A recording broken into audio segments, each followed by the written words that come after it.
Greetings to the Chashiva alumni and Jungelite. We're all preparing ourselves for Rosh Hashanah, Yom Kippur, time of Tshuva. That's the agenda of this time. The Parsha of this week, Parsha Nitzavim, is referred to in many places as Parsha HaTshuva because it talks about what Tshuva is. This mitzvah that I command you, it's not far away, which Mefarshim say is referring to Tshuva. It's very close with your mouth and with your heart to do it.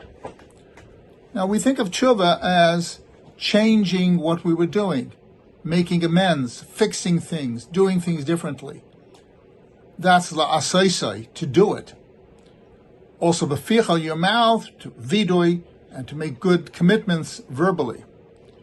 But the real core of tshuva is bilvavcha, in your heart. After all, this is the theme of the Tanya. The Tanya starts off on his title page with this pasuk. And what the Tanya is all about is serving Hashem with your heart. The reason that's so important is because if you just make a resolution to change things, to do tshuva, that's nice. And you start doing mitzvahs, extra mitzvahs, that's nice. But it's not going to last, or there's a good chance it's not going to last, unless you have a motivation. You have to create motivation for the tshuva to be effective. And the motivation is bilvavcha. If you feel close to Hashem, if you feel a dveikus, a connection to Hashem, then you want to serve Him, not you force yourself to serve Him, which is a good thing. If you have to force yourself, you have to force yourself. But you're going to give it up very likely. All the good resolutions won't last. If you really want to do what you committed yourself to, that's the bilvavcha. As it also says in this parsha, when it's talking about the final tshuva, when Mashiach comes, all of the Jewish people are gathered together. Hashem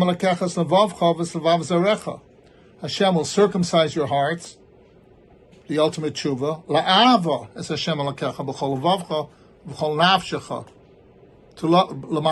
to love Hashem with your whole heart and your whole soul.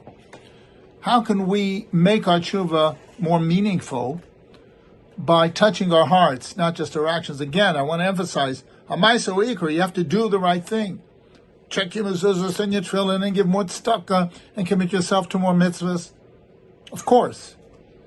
But for that to be long-lasting, as I said before, you have to have b'chol levavcha. One of the ways we can do that is by davening a little better. How do we daven better? A little bit slower, saying each word distinctly, and thinking about what we're saying. If we can't do that every day, at least whenever we can. If we can't do it by Shachris, do it by Mincha. Although it's best by Shachris because you have the inspiring Psuki de Zimra and Birchos Kriya Shema. Think about it. Daven a little better. Another thing we can do is to learn Chassidus. It's really important to develop our heart by picking Maimarim, Sichas, other things that are inspiring. Not only learning them, but thinking about them. Whether it's before davening or just after we learn, to sit down and meditate about what we learned a little bit. Something that touches your heart, something that inspires you. So we're not on high madregas, of Ava V'yira, but we could come a little bit closer, and that makes our tshuva a lot more meaningful. Hashem should bless you and your families, your communities, and all of us in Klal Yisrael with a ksiva v'chasima teva, blessed with all good things, and we should be zeicha to the final umal Hashem alekechas levavcha, which is Rabbi Mashiach Tzidkenu.